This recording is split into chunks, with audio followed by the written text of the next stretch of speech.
Aha Moments is brought to you by Das Fort Media.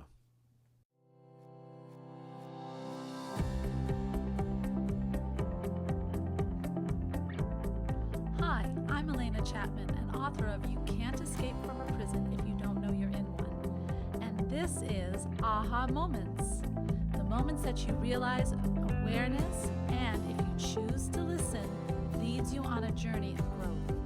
Join me to explore people and their aha moments along with the awesome journeys of growth that happen for them. Hi everyone, and you have tuned into Aha Moments with Alena, and I am Alena, and I welcome you. All right, like always, I like to start out with a quote, and today's quote is, "Try not to become a person of success, but rather try to become a person of value." I love that quote. And that is from Albert Einstein. And our guest also loves this quote. Her name is Peggy McColl. And she is not only a New York Times bestselling author of quite a few books, she is also known as a major expert for her cutting edge of direct-to-consumer book promotions. She's really one of the best. She is endorsed by Neil Donald, Bob Proctor, Jack Canfield, Mark Victor Hansen, and many, many, many more. If you want to know how to make your book an international bestseller, you go to Peggy. She's also one of the warmest, caring people I know and a wonderful friend. So with that, I would like you to welcome Peggy McColl. Hi, Peggy. Hi, that's such a nice introduction. I really appreciate you, and I love that you're doing this because it's really about bringing value to the marketplace. So what a great quote to start off with. Well, yes, I think so too. And what do you think it means to you, this quote? Because I know you like it. I do. I love it. When I saw that you're going to lead off with this quote, I thought, what a perfect quote. I think this is not only a quote, but it's a valuable lesson that we can all learn from. You know, a lot of people, when they're pursuing success, they're really about what's in it for them, or what can they get, or what can they acquire, or how much money can they make. And success is not any of those things. Success is, what can I do for another? How can I bring something of great value to another person's life or contribute to someone's life in a beneficial way? And only then will we be compensated, and we're going to be compensated rather handsomely, in fact. So when I read that quote by Albert Einstein, who's a pretty smart guy. Yes, he is. Yeah, and focusing on, like, don't try to become a person of success. Sorry, but rather That's okay. A person of value. I think it's the fundamental law of success. It is. It's the law of receiving. Oh, go ahead. It's the law of receiving, basically. You know, and what you put out there, and you get twofold back, but you have to give it with an open heart and just give.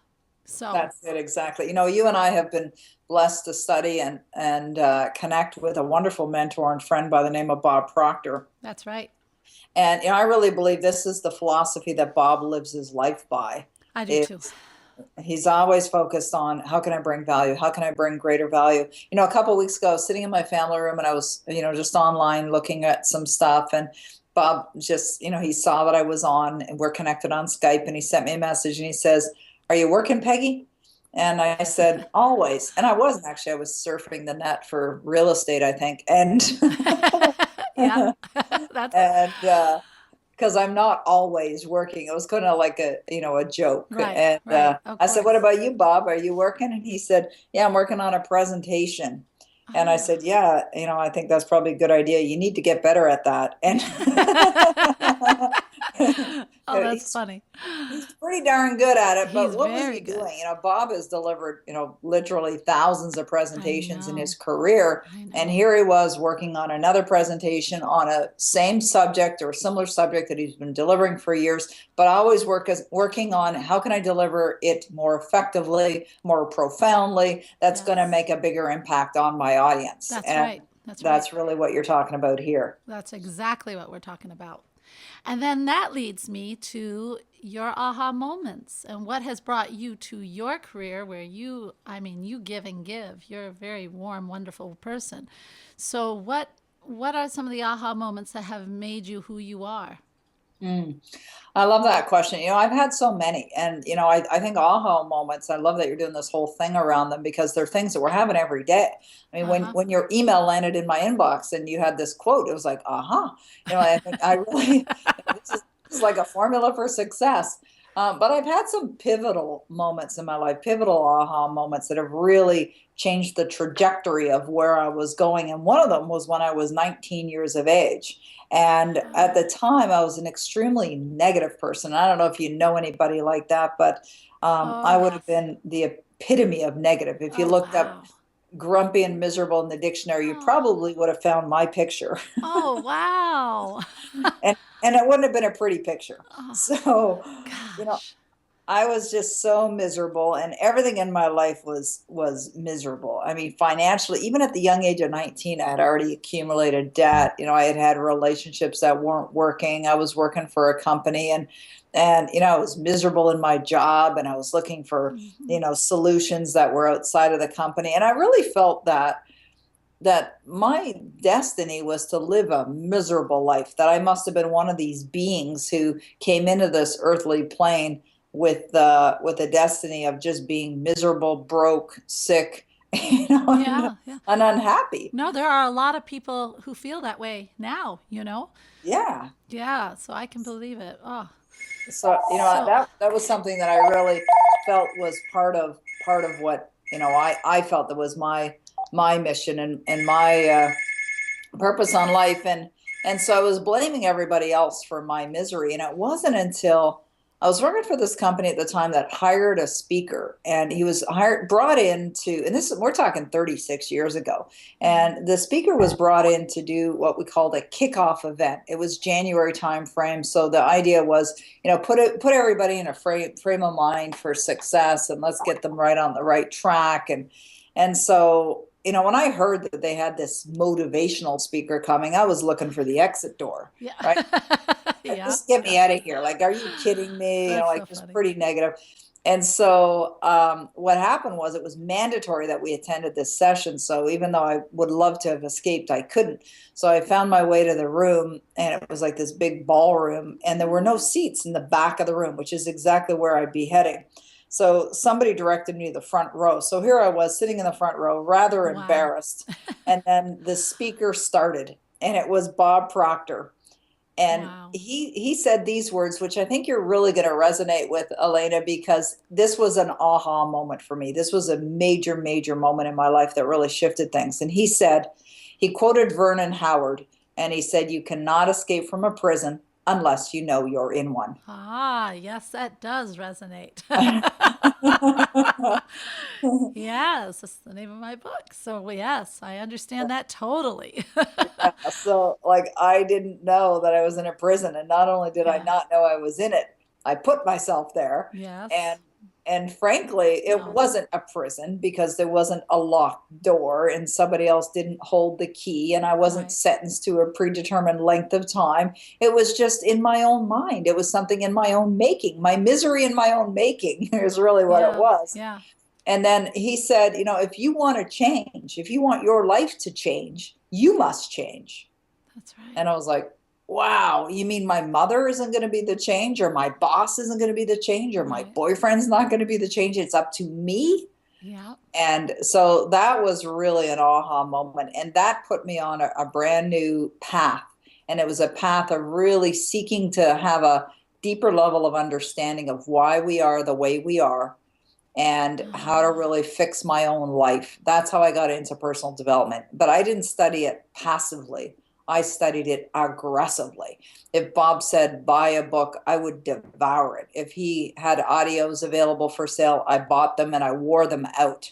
If wow. he had another program, I signed up and I repeated it. I went to his programs over and over and over again. It got to a point where I'd say to Bob, if you're ever not feeling well, just let me know. I could probably go on Yeah. and deliver your content. I bet you could. For Isn't big, that amazing? You were just eating it all up. yeah. And that is fantastic. And it just has well, that's part of what made you who you are now. And then when did you discover that you wanted to write a book or to get yourself, you know, well, to start Into writing this books? business. Yeah, You into know, this business. I really didn't decide to write a book until the year 2000. And it wasn't something that had come up before. It wasn't like a lifelong dream. I work with a lot of authors, and many of them have known for a long time they wanted to write a book. And it wasn't something that was on my mind. It was in the middle of the 80s when I was in my 20s when I decided one day would work in this business. And I didn't know what that would look like or smell like or taste like. I just Right. decided one day I want to be doing the work in the personal development field full time because I loved it so Ah, much. yeah, It was something that I would stay up all night and talk about and study and share. And me too. and so it wasn't until 1994, which is just over 20 years ago, that I incorporated a company and called it Dynamic Destinies.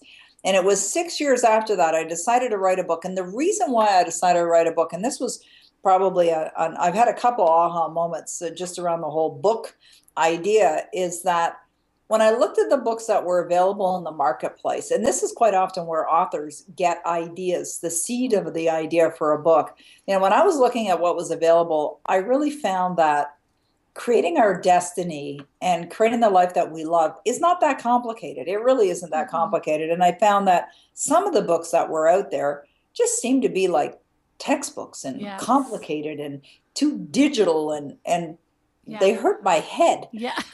And just, I know what I you mean. thought success is not that complicated. It's really rather simple if we just get the simple understanding. Hmm. And so I decided to write a book in 2000 because I wanted to give people a layman's term understanding of what's really required to be successful. And so I wrote my very first book. But that led me to an aha moment, because after I had produced my book and finished my book and brought it out to the world, it wasn't selling. And it Hmm. wasn't until somebody had suggested that I learn how to market my book that I went to a book marketing conference. And one of the very first speakers who jumped on stage said, if you're an author and you've written a book, 5% of your job is done. And I remember, sort of shaking my head and going, what? What did he Yeah. just say? Yeah. Like 5% of my job is done? Like, holy smokes, that was a big job. Hmm. And, and then he, assuming that he knew what was in the minds of the people in the audience, he said, let me repeat that. If you're an author and you've written a book, 5% of the job is done. It's really in the marketing. You must learn how to effectively market your book, or you're not going to have any success. And then he started rhyming off all the statistics of books that are released and book sales and the success of books. And that was another aha moment. And I call it my ignorant awakening, because I was Yeah. ignorant. I mean, I Yeah. really didn't know. And I don't think being ignorant on everything is a good thing if we want to get to reach success. Oh, I agree. And it's so funny that how I kind of came around the same bend as you, because when I decided to get out of my prison, I went and looked at books too, and that's where I got the idea that I needed to write a book, because just like being successful in your life, if you're trying to get out of situations, the books are just like that. They were 300 pages long. I couldn't even remember what I was reading. It was like a textbook. And I said, I have to write a book that's easy to follow and easy to comprehend and easy to carry around with you. And it's the same exact thing as what you went through. Yeah, And absolutely. wasn't it you who said, after I finished that book, that only 5% of your work is done now? Yeah, because I get to share that message with others. That's why I love that you're sharing aha moments from other people, because they're such, wonderful gifts that we're blessed to share, because it's not that everyone's going to have aha moments. And, Everyone does. we can learn from each other's aha moments. And basically, this program, I'm trying to help people understand to take those aha moments. A lot of people will say, "No, no, I didn't follow that," and I'm thinking, why not? Peggy, why don't you tell me, not only from yes, you changed from a negative person, but when you take those aha moments, don't you find that life becomes easier, or not easier, but the path is clearer? Don't Oh you? my God, yeah. Well, Yeah. yeah, I think you nailed it. It does become easier. I'm working on a book right now that Harper, or not Harper, McGraw-Hill has Ah, bought the yes. rights Yes, to. congratulations. Yes. Thank you. And Brian Proctor and I are co-authoring this book together, and Uh-huh. it's called Darn Easy. Oh, I like And that. yeah, me too. I really like the name. The subtitle is Work Half as Much, Earn Twice as Much, and Live the Life of Your Dreams. And the whole Ah, idea came when Brian and I sat down together when we were in Sarasota right after one of my events and said, what do we have in common that we have a value, not only in common, but what do we have of value that we can bring to the marketplace that could help people? That there's a problem that they want solved that right. we can help people with. Hmm. And we realized that the thing that Brian and I have in common is that we're very relaxed people, and we're not all consumed in success. Like we're successful, and we desire to be successful, and we continue to experience Sure. success, but Sure. it's a very relaxed environment. Like you've been to Brian's home, like you see Yeah. the way where you've been to my home, Oh, yeah. Yeah. They're you've been very around. relaxed. I mean, Yeah, and we're wonderful. fun. Yeah. We're fun people. We have You're a good time very fun. out. I was chatting with Brian this morning. I said, "What did you do on the weekend?" And he was telling me, went for a kayak ride, and this dolphin came Oh. up to him, and he was playing with the Oh. dolphin, and Oh. I really think that aha moments, what they do for us is they give us greater clarity. They give us Yes. an awareness. They give us understanding, and it can literally Yes. shave off years of time. Yes. Right. And it's true. Yes. Like, quite often I was on a radio show last night, and at the end of it, quite often on my radio shows, they'll say, anything else you want to share with people. And I tend to just go with what my intuition says. And Hmm. and I'll say to people, if success is something that you're striving for, then find a model, right? Find someone who's been there, who's blazed the trails. Learn from them, because that's going to Right. shave off a lot of your time, right? You're not going to make the same mistakes. Isn't Like that when I true? see an author who's out there just almost like they're swimming in the ocean, and they're not equipped, and they're struggling. Right. They're literally struggling. It's like, Right. hey, like I can throw you a life preserver. I can help you. I Right. can help you get to where you want to go and make it easy for you. So I find that aha moments bring so much value. Like just as we're having this conversation, I don't know if you've thought about this or not, but I'm seeing books, aha moment books, right? Volumes. You could Yeah. take your transcriptions of all these interviews that you're doing, and have them Yeah. transcribed, and I can see them being content for even more books that you can bring a value to the marketplace. Oh, you're always thinking. I love it. That's fantastic. That is truly fantastic. Yeah, when I was talking to Bob, he did an aha moments too, and he described it, and I think it was so apropos and so right. It's divine intervention. And Mm, so when you have that divine intervention come into your life and you say yes to it, of course it's going to pave the path, you know? Of course it's going to yeah. start you off on the right journey. And I have found with my own life too, just like you, that it does make it much easier than fighting against it and So true. staying on the same road or staying stuck. So I think, yes, I think aha moments are definitely the way to go and to open people up to it. And books are a good idea. But, Yeah. and now now you even, like you said, you train other authors Hmm. and helping them to achieve their goals. And I mean, you're giving value and you're giving service and you're helping. I mean, you're always helping. The last time I was at your seminar not too long ago, I couldn't believe it. And I found it was contagious. All the warmth and giving that you were providing. Soon everybody you had there started giving more and more also. It was Yeah. contagious. I think that it's true. It is very contagious. They say if you want to know what you're like, look at who you're hanging out with, right? Isn't that the And truth? Yes. sometimes that's an awakening too, and we need to get some new friends. Yeah. Yeah, But yeah. we I think it's important to pay attention to who we're hanging out with, and the kinds of people. And that was like a common theme that I noticed in the whole weekend event was the generosity of spirit of all the Yes. people that have come together, and it really is contagious. When we bring together people that have goals of, just like Albert Einstein's quote, to be of value. How can Mm-hmm. I be a person of value? Yes, they all want success, but they have that equation right. It's try not to become a person of success, but rather a person of value. The value comes first, the success comes second. Right. That's the way it works, and that's the way it works in the world. And It and is. it's not complicated, right? It's pretty darn It's simple. It's easy. very simple. Yeah. Yeah, it really, really is. Well, I think that you are just an awesome person. Thank And you. I love the work that you do. And I thank you for helping me achieve my best selling status, which I can't thank you enough for that.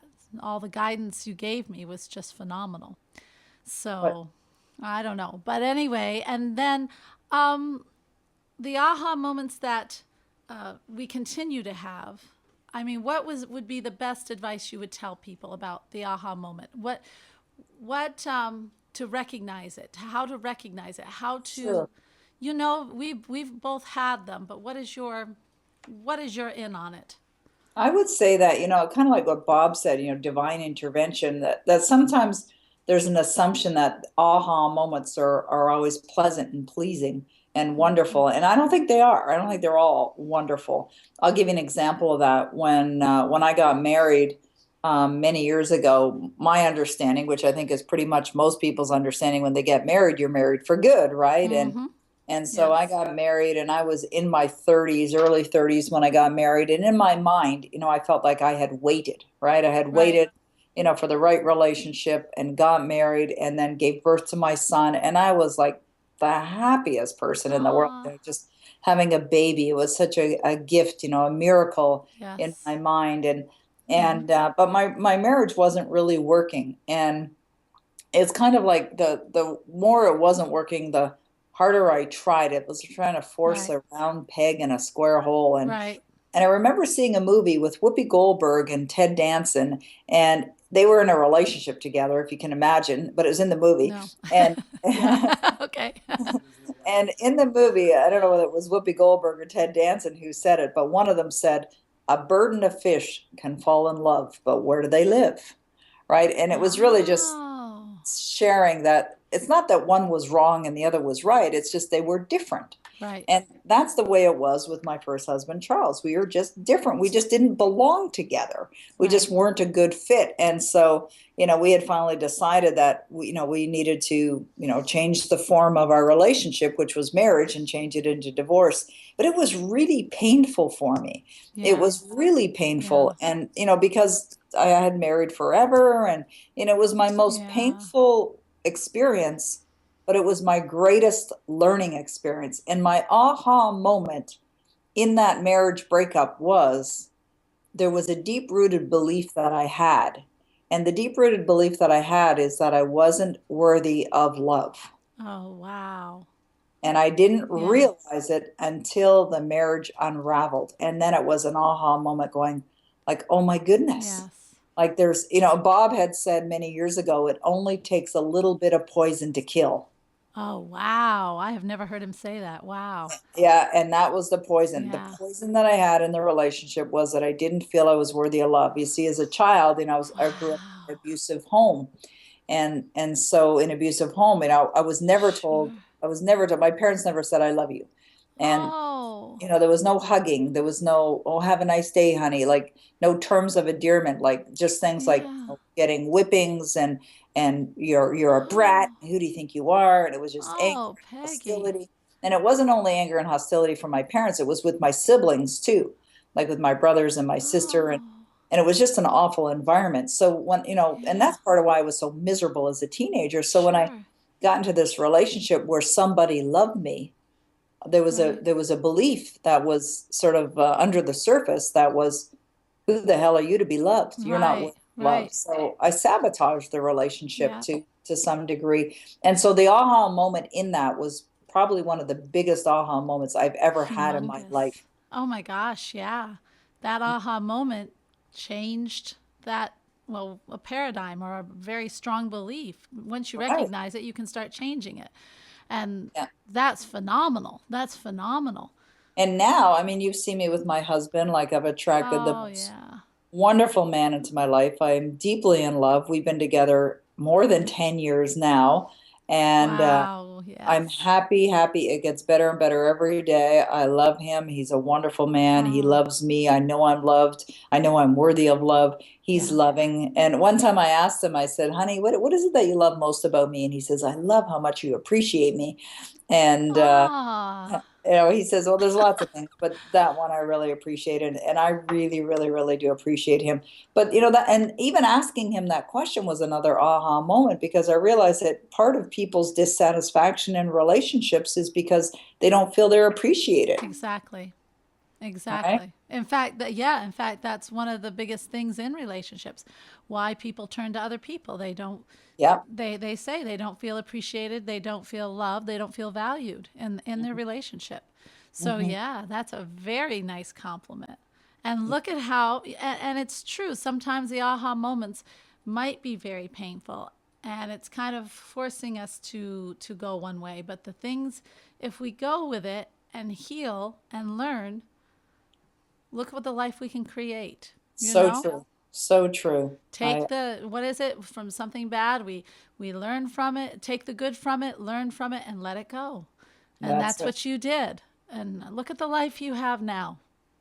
I thank God for it every single day. I mean, there is not a day that goes by that I do not give thanks for the blessings in my life. And I have so many Yeah, you blessings. do. It's just, and that's, an aha moment as well, is really recognize the value of gratitude and how expansive it is. Very And expansive, we yes. stay in an attitude of gratitude, not just, as an exercise when we wake up in the morning, which is No. something I've been doing now for a couple decades, Mm-hmm. but really feeling it and carrying it forth and bringing it forward, and just stopping for a moment. I mean, there's every once in a while I'll just like my little grandson. He was over at the house He's yesterday. cute. Yeah. He's a cute little Yeah, monkey, he's a cute. and I was getting him dressed. And he's 3.5 now. It's such a fun age. And I was getting him dressed, and he was laying on his bed. And I said to him, I said, I love you so much. Aw. And I just said it like that, and he looked at me and he says, and I love you so much, Grandma. Aw. It was That's so good. sweet, That is. just so sweet. Mhm. Yep. And I find with the gratitude, if you carry gratitude throughout the day and you really feel grateful, it it shows in Mhm. everything you do and you get it back. You get it Oh back yeah. twofold because you'll see changes in people that you talk to in situations. Everything starts changing when you hold Yes, that gratitude. And you're if right. You're so anybody right gets about that. anything out of the gratitude, that's the most special. I mean, if they get any kind of message from this, that's the benefit of being grateful, and it raises your vibration. I'm So with you, sister. I know you are. I'm preaching to the choir. Oh, Peggy, I just so enjoyed our conversation. I mean, I think I love, you're just a perfect model for me, even for everything that you have done in your life. I love it. And I love what you have achieved. And I love what you offer to people. And I think that you are a great inspiration for many, many, many. So it's just an honor to be able to have you on the show and share. I think people are going to get so much out of your message. I love it. Well, to me, it's an honor. I take this very seriously, being of service to you, Oh, because thank you. I know that you're here just to make a difference, not just, you're here to make a positive difference in the lives of millions of other people. To Yeah. approach this whole idea of taking aha moments and creating a podcast without any expectation of anything in return is Yeah. phenomenal. And it Well, really thank you. suits, like it matches perfectly this Albert Einstein quote, because that's like, I have every confidence in the world that you're going to be even more wildly successful. I mean, you live a very Well, abundant thank you. life as well. And what I hear from you and is that, you're very appreciative of your life. You love your sons, Oh, you're a gosh, yeah. wonderful mother, Oh, and thank you. you're always so kind, everywhere you go. I mean, people talk about you like, oh my gosh, she's so nice and so kind. Oh, And well, thank you. yeah, it's such a pleasure. Well, I love people, and I did start this show. I started this show because so many people were saying, Well, I'd ask them, I talk about my aha moments and I say, don't you have them? And they'd say, oh, yes. And I say, well, what happened? And every single one said, oh, I just kind of ignored it. I didn't know what Oh to my God, say. And I game thought, changers. yes. And I thought, really? Really? I got to get a show. I got to show everyone Yeah. how wonderful life can be when you take this journey. So, anyway, well, I thank you very, very much. And I think this is an awesome show. And I agree. now, do you have any parting words for everyone?